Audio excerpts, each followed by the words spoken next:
Boa noite. Irmãos, abram a Bíblia de vocês em Filipenses, capítulo 2, a partir do versículo 1 até o 11. A carta de Paulo aos Filipenses, capítulo 2, a partir do versículo 1 até o versículo 11.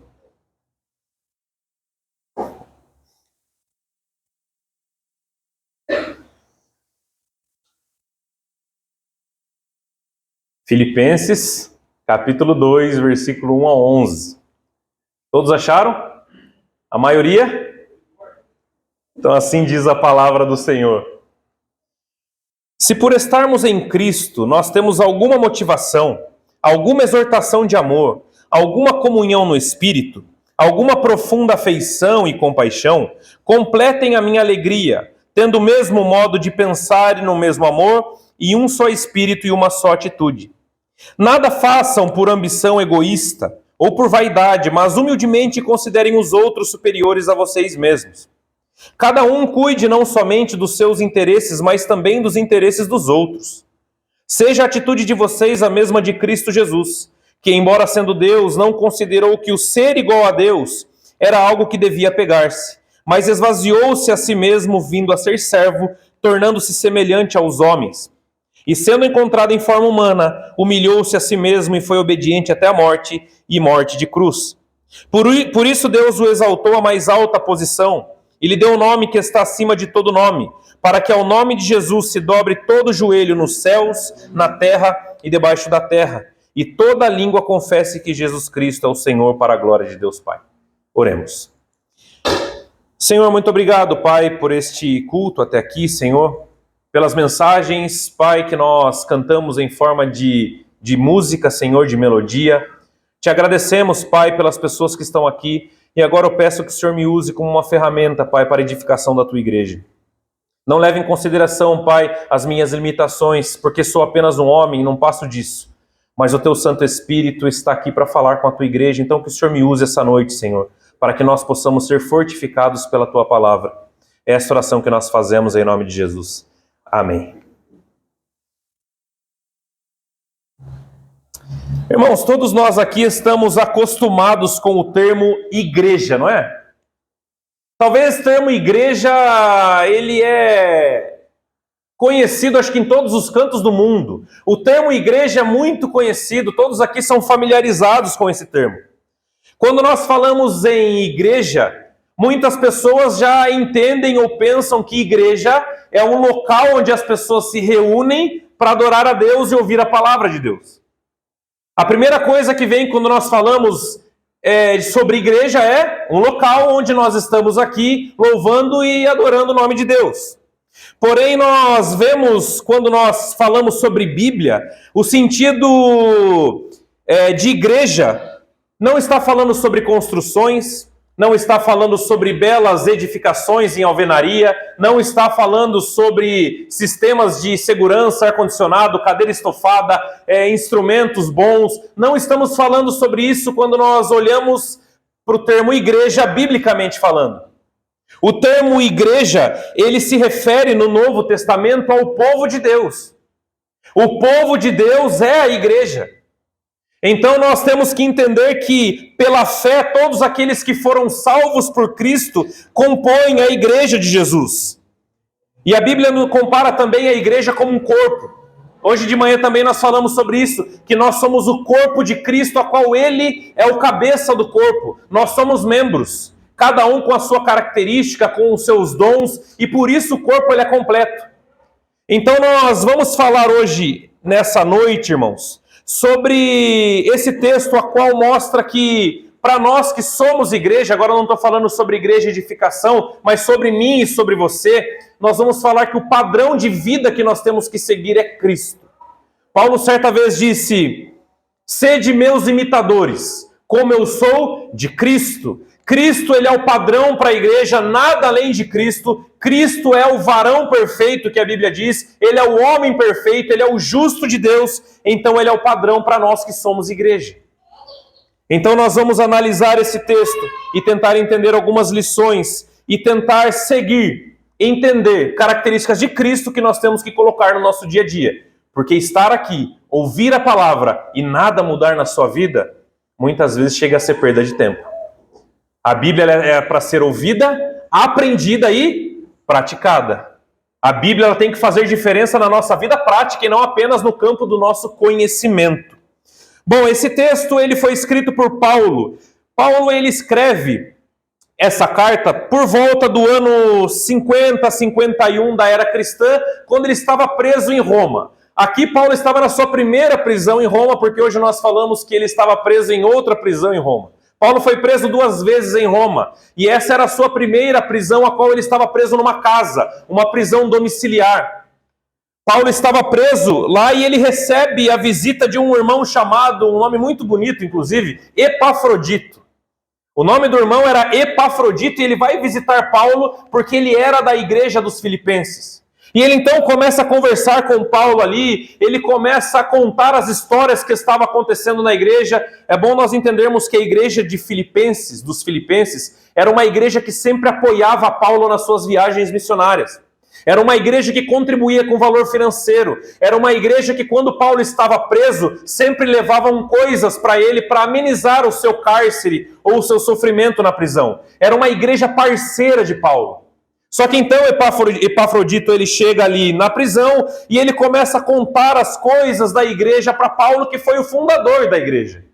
Então Paulo ele fundou a igreja dos Filipenses. Então Epafrodito ele começa a contar algumas coisas que não estava legal na igreja.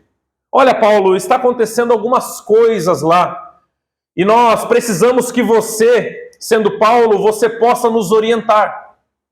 Então ele diz algumas coisas que estavam acontecendo na igreja. O primeiro, falsos profetas haviam chegado na igreja dos Filipenses, como na grande maioria das cartas que Paulo escreve. Eles estavam ensinando uma doutrina liberal que você pode viver como quiser, quando quiser, do jeito que quiser, que isso não afeta a sua comunhão com Deus, semelhante ao que Judas escreve também a Filemon. Então ele diz também que, além disso, os irmãos estavam enfrentando problemas de relacionamentos na igreja. Era uma igreja que não tinha comunhão. Era uma igreja que não tinha amor uns aos outros. Era uma igreja que era individualista. Cada um pensava no seu próprio interesse e era isso que importava. E isso é um grande problema que estava acontecendo. O maior problema que estava acontecendo era a falta de comunhão. Então Paulo prontamente ele escreve essa carta para que Epafrodito levasse de volta para ser lida na igreja em Filipos.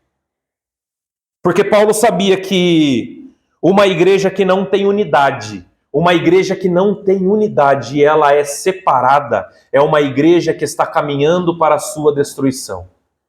A Bíblia sempre nos mostra e nós temos que entender o seguinte: igreja rachada é uma igreja que não dura muito tempo. Porque uma igreja que é rachada é uma igreja que tem ego, orgulho, arrogância, tudo misturado no meio das pessoas. É uma igreja que não caminha, é uma igreja que não prospera. E aí eu não estou dizendo financeiramente não prospera espiritualmente. E Paulo, sabendo disso, então ele escreve essa carta aos irmãos de Filipe e ele começa então, peço que os irmãos acompanhem comigo, a partir do versículo 1 do texto que nós lemos até o 5. Diz assim: se por estarmos em Cristo, nós temos alguma motivação, alguma exortação em amor, alguma comunhão no Espírito, alguma afeição e compaixão, complete a minha alegria, tendo o mesmo modo de pensar, no mesmo amor, um só Espírito e uma só atitude.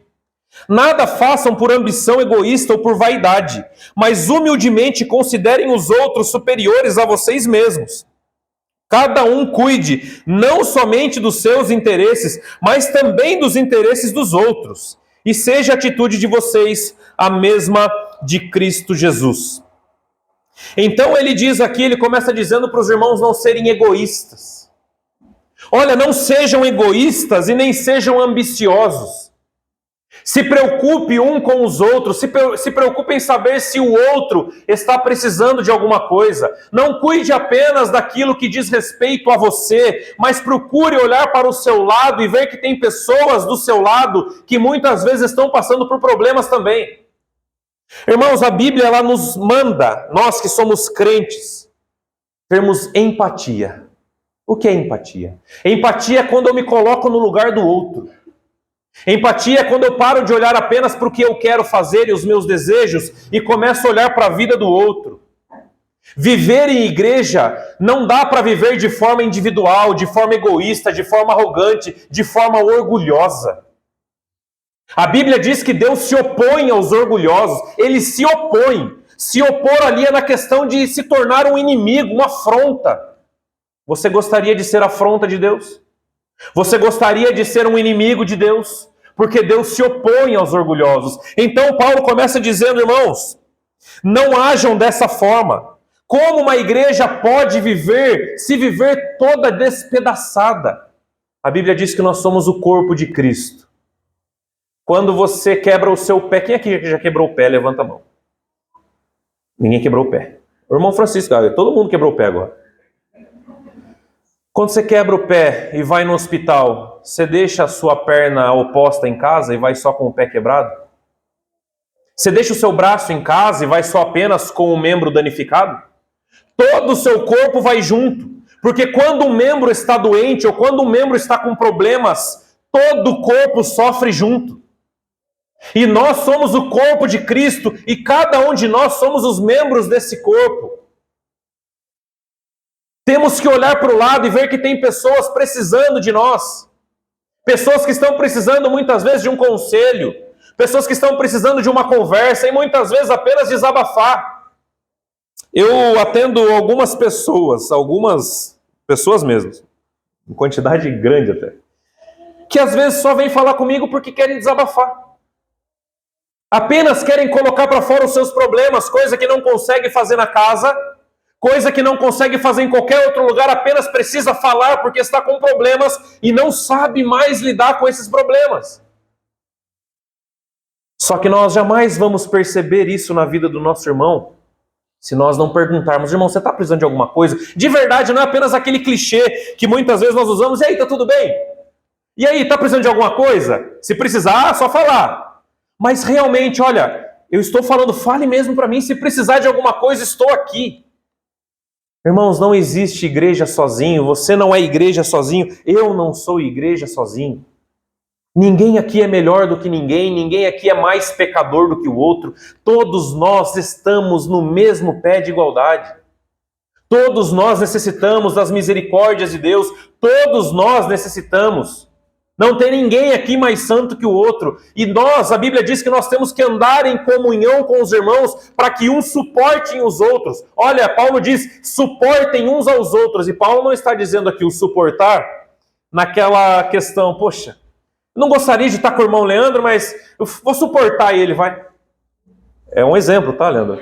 É importante deixar bem claro. Poxa, eu não aguento mais o Lucas mas eu vou suportar ele porque a Bíblia manda. Não é isso que a Bíblia está dizendo. Suportar é dar suporte. Alguém aqui já instalou uma prateleira na parede? Na minha época tinha que colocar 2 mãos francesas embaixo, pelo menos, não é? É assim ainda hoje, não é? Por quê? Porque a prateleira precisa de um suporte. Simples assim. Suportar uns aos outros é ajudar uns aos outros na caminhada. Dar o suporte, irmão, você não está conseguindo caminhar, mas vamos junto. Nas dificuldades, chorando muitas vezes, mas estamos juntos nessa. Suportar é caminhar junto, dar suporte. Por isso nós temos que estar em comunhão. E ele diz no versículo 5 assim: seja a atitude de vocês a mesma de Cristo Jesus. Daí ele vem com o padrão perfeito, o padrão para a igreja. Seja a atitude de vocês como de Cristo Jesus. Irmãos, é importante nós entendermos que essa palavra atitude, no grego, ela é uma palavrinha chamada frônese. Só que tem algumas confusões na nossa tradução para o português, que na minha Bíblia, NVI, quem tem NVI aqui? Na nossa Bíblia está escrita, tende a mesma atitude, não é? De Cristo Jesus. Só que na NTLH, na nova tradução da linguagem de hoje, diz, tende o mesmo modo de pensar de Cristo Jesus. E na RA, na RA diz, tende o mesmo modo de sentir como Cristo. Nós temos 3 traduções em português, e cada um está falando uma palavra diferente. A NVI diz atitude, a NTLH, modo de pensar, e a RA, sentir. São 3 coisas totalmente diferentes, mas e aí? Eu tenho que ter a atitude de Cristo, eu tenho que ter o modo de pensar de Cristo, ou eu tenho que sentir como Cristo? Porque é diferente. Só que essa palavra que Paulo usa, quer dizer as 3 coisas juntas. Tende o mesmo modo de pensar, sentir e agir como Cristo. Porque senão alguém poderá dizer, olha, eu penso como Cristo, mas eu não ajo como Ele. Olha, eu posso pensar e não agir, eu posso agir sem pensar, não é assim? São 3 coisas totalmente distintas. Olha, eu até sinto como Cristo, mas eu não ajo como Cristo. Eu até penso em fazer, mas eu não faço. Ou eu até faço sem pensar. Então são 3 coisas diferentes e Paulo diz, olha, tende o mesmo modo de agir, sentir e pensar como Cristo. Ele está dizendo, olha, use Cristo como exemplo perfeito para todas as coisas. Daí você pode me dizer o seguinte, mas Ele é Deus. Como é que eu vou fazer exatamente como Ele, sendo que eu sou pecador, mas Ele é Deus? Ele é Deus. Mas o que ele está dizendo aqui não é para você ser perfeito, mas você ter capacidades que nós vamos ver agora, a partir do versículo 6, que podemos colocar em prática. Nós não podemos fazer milagres de acalmar nenhum mar aqui, nós não podemos fazer coxos levantarem, cegos enxergarem, não é disso que eu estou falando. Eu estou falando de atitudes que Cristo teve, humanas, e que Ele dividiu conosco. Por isso nós somos a imagem e semelhança de Deus. E no versículo 6, acompanhe comigo, ele começa falando sobre essas características que nós temos que colocar em prática que tinha na pessoa de Cristo. Ele diz o seguinte, que embora sendo Deus, não considerou que o ser igual a Deus era algo que devia apegar-se. Irmãos, Jesus é Deus, ontem, hoje e para todo sempre.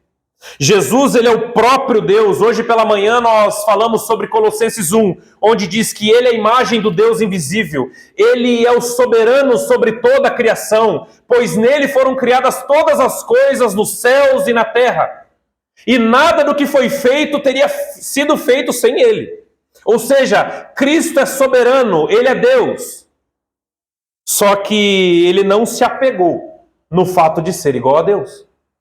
Ele escolheu por livre e espontânea vontade descer aqui na terra, se fazer homem. A Bíblia diz que ele se humilhou. Ele se humilhou e nós vamos ver mais tarde isso. Ele veio por livre e espontânea vontade para pagar o preço dos nossos pecados na cruz. Ele não se apegou no fato de ser Deus. O que isso representa? Seus irmãos lembram em Gênesis 3? Que o pecado ele surgiu no coração de Eva quando ela pensou o seguinte, deve ser bom ser igual a Deus, não deve? Não foi isso? Que a serpente disse, não, você não vai morrer não. Apenas você vai ser como Deus, conhecedor do bem e do mal. E ela pensou, deve ser bom ser igual a Deus. Deve ser algo ótimo ser igual a Deus. Por exemplo, os imperadores romanos do passado, que se intitulavam Deus e queriam que as pessoas cultuassem o seu nome. Pessoas arrogantes, pessoas cheias de ego, e o próprio Deus se esvaziou de sua condição para entrar no útero de Maria através do poder do Espírito Santo e pagar o preço dos seus pecados na cruz. Abriu mão do que era dele, abriu mão de coisas que ele nem precisava abrir, ele veio pagar um preço no seu lugar que ele nem precisava pagar, de graça e voluntariamente. Por isso, nós que cremos em Cristo temos que pensar uns nos outros, sabe por quê? Porque ele sendo Deus e nem precisando de mim e de você, ele desceu de sua glória para resolver o nosso problema. E quem somos nós muitas vezes para desprezar o problema do outro, não é? Sendo que o próprio Deus veio de graça fazer algo que eu jamais faria por mim mesmo. Então, empatia. Jesus se colocou no lugar do outro. E é uma coisa que infelizmente falta muito nos dias de hoje. Não apenas na igreja, mas no trabalho, na escola, em qualquer outro lugar. Você se colocar no lugar do outro e tentar entender o que está acontecendo. Tentar ajudar de alguma forma e não apenas julgar, sem base nenhuma. Então Cristo, ele é o nosso modelo de empatia. Caminhando no versículo 7, ele diz assim: mas esvaziou-se a si mesmo, vindo a ser servo, tornando-se semelhante aos homens. O texto começa dizendo que Jesus se esvaziou. Ninguém esvaziou Jesus porque ele é Deus e ninguém pode fazer nada contra Deus. Então, por vontade própria, ele saiu de sua condição de glória e se tornou homem. Porque ele quis, simplesmente porque ele quis, de forma voluntária.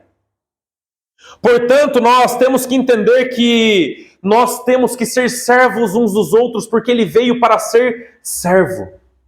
O texto diz, versículo 7, ele esvaziou-se a si mesmo, vindo a ser servo. Não é que ele veio apenas e se tornou um ser humano. Ele se tornou um ser humano, mas com o propósito de servir os outros. Com o propósito de servir os outros, irmãos. Nos dias de hoje, quando eu falo, olha, você é meu servo, não soa mal. Nos dias de hoje, essa palavra servo não pega mal, não dá uma impressão de ele está me diminuindo. Não dá uma impressão de, poxa, servidão é uma coisa que pega mal muitas vezes hoje, como a palavra submissão, por exemplo. Pega muito mal. E muitas vezes você pode estar pensando aí, eu não vou servir o outro lá não, porque ele não merece. Você já pensou isso alguma vez? Eu não vou servir aquela pessoa porque ela não merece. Eu não vou fazer nada de bom para aquela pessoa porque ela não merece. Sabe qual é o nosso problema, irmãos? Todos nós que estamos aqui, todas as pessoas, é que muitas vezes nós olhamos para as pessoas para fazer o bem. A Bíblia diz que nós não temos que fazer nada para os homens, nós temos que fazer tudo como se nós estivéssemos fazendo para Deus. Quando o nosso foco está em Deus, as nossas características mudam, o nosso olhar muda. De fato, muitas pessoas, na verdade, todas as pessoas não merecem muitas coisas. Mas quando eu coloco Deus como sendo o padrão para mim, Cristo sendo o padrão para mim, eu começo a servir as pessoas, não por causa das pessoas, mas por causa dele. Exatamente por causa dele. Irmãos, não tem como nós vivermos uma vida cristã cheio de arrogância. Acho que eu já falo isso todo domingo quase, né? Não tem como nós vivermos uma vida para Deus cheio de arrogância e prepotência, achando que nós somos melhores do que os outros. O texto inclusive diz, considere os outros superiores a vocês mesmos. Olha, não se achem melhor do que ninguém.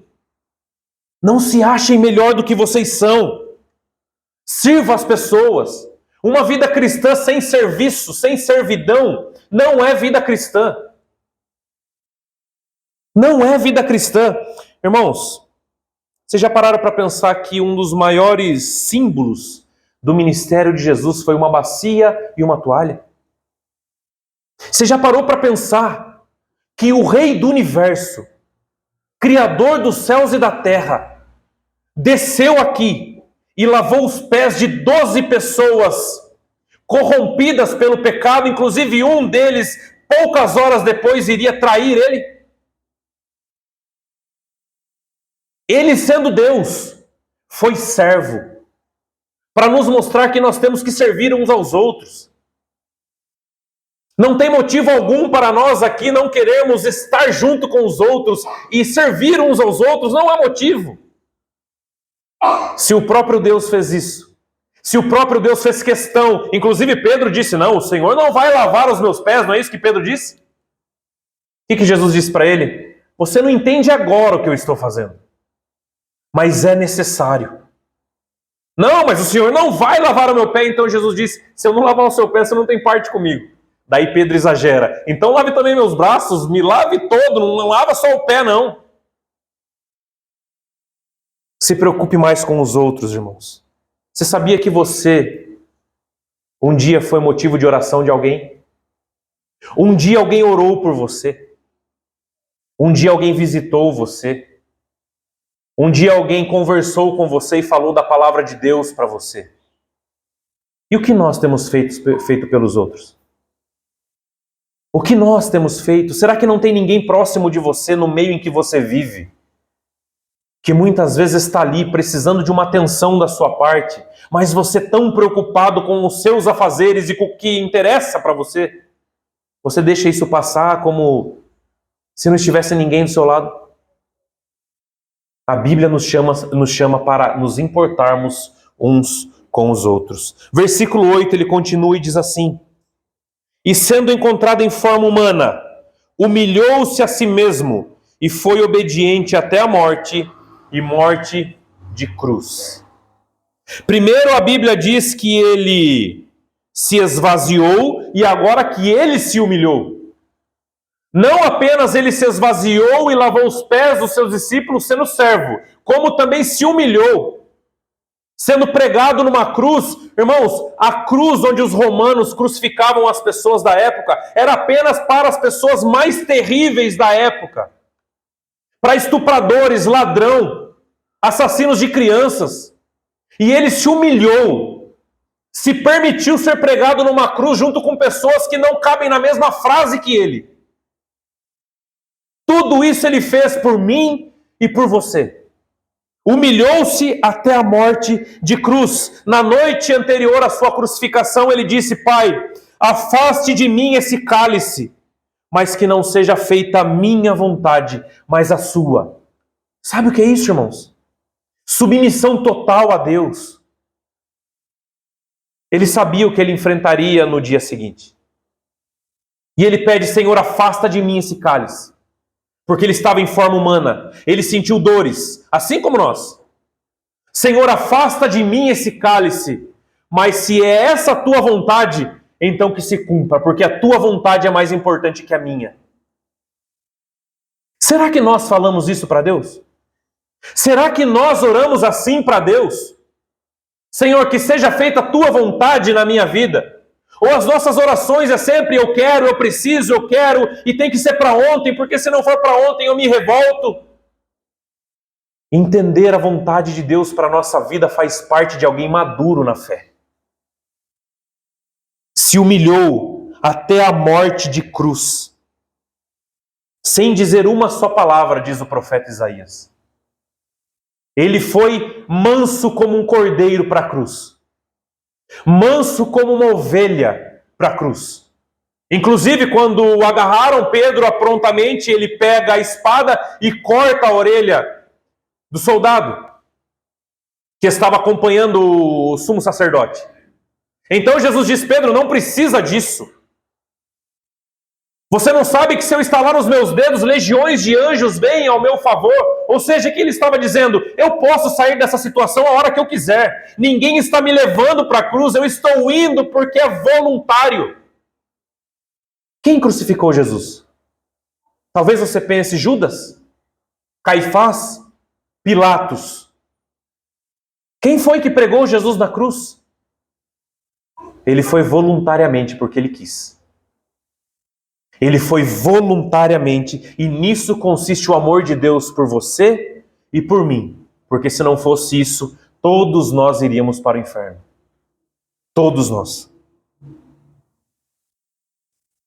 Continuando, versículo 9.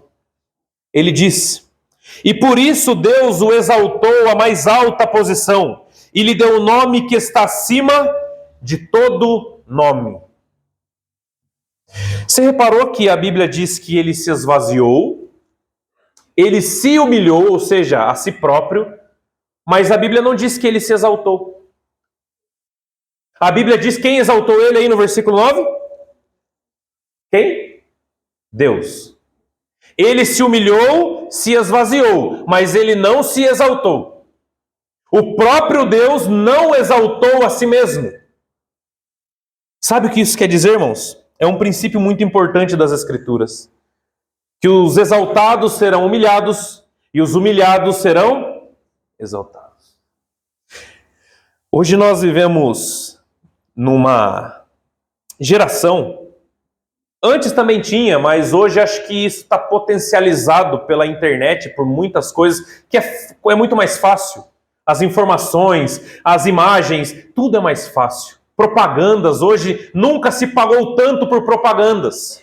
Nunca se pagou tanto por propagandas em Instagram, no YouTube, tantas outras coisas. Pessoas que ganham muito dinheiro, e está tudo bem ganhar dinheiro.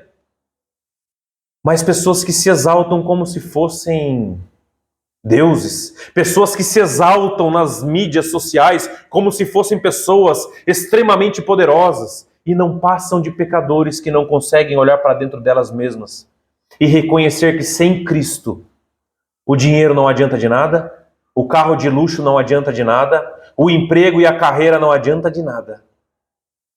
Porque Jesus, sendo Jesus, ele não se exaltou e Deus lhe deu um nome que está acima de todo nome. Você acha que é o governo que vai dar jeito na sua vida? A eleição do ano que vem? Você acha que é o presidente da República? Seja ele quem for? Você acha que é o prefeito de São Paulo, o prefeito de Votorantim, os vereadores? Você acha que é o seu namorado, a sua namorada, o seu marido, a sua esposa, o seu patrão? Você acha que é essas pessoas que vão resolver os seus problemas? Você acha que é a essas pessoas que você tem que muitas vezes viver uma vida para elas? A Bíblia diz que Deus deu um nome para Cristo, que está acima de todo nome. Acima de todo nome. Isso significa que Ele tem que ser a prioridade nas nossas vidas. Ele tem que ser o número 1. Você deixaria algo importante na sua vida por causa de Cristo? Você abandonaria algo que você sabe que você tem que abandonar por causa de Cristo? Ele tem para você o nome que está acima de todo nome? Ou Jesus disse que aquele que não for capaz de deixar pai, mãe e filho por causa dele, não é digno dele. Isso quem disse foi Jesus. Aquele que não for capaz de deixar filhos e mulher e esposo por minha causa, não é digno de mim. O que ele está dizendo? Que se nós temos ele em primeiro lugar na nossa vida, seja quem for, quando for ou a situação que for, nós sempre vamos preferir ele. Ele está acima de tudo. Nome que está acima de todo nome. É pelo nome de Jesus que a igreja continua de pé. É pelo nome de Jesus que os demônios tremem. É pelo nome de Jesus que a sua família está sendo sustentada. É pelo nome de Jesus que você vai e volta protegido no dia a dia, sem que você perceba que Ele está te protegendo. É pelo nome de Jesus. É tudo pelo nome de Jesus. Tudo pelo nome de Jesus. E no versículo 10 e 11 ele continua dizendo: para que ao nome de Jesus se dobre todo o joelho, nos céus e na terra e debaixo da terra, e toda língua confesse que Jesus Cristo é o Senhor, para a glória de Deus Pai. Paulo aqui ele faz uma afirmação: todo joelho se dobrará. Seja satanista, seja ateu, seja espírita, budista, islâmico, seja qualquer pessoa de qualquer crença, de qualquer lugar do mundo, seja quem for, grandes e pequenos, ricos e pobres, independente da classe social, independente da nacionalidade, todos se dobrarão perante ele naquele dia. Todos. Inclusive nós, que já nos dobramos aqui nessa terra. Mas todo joelho se dobrará.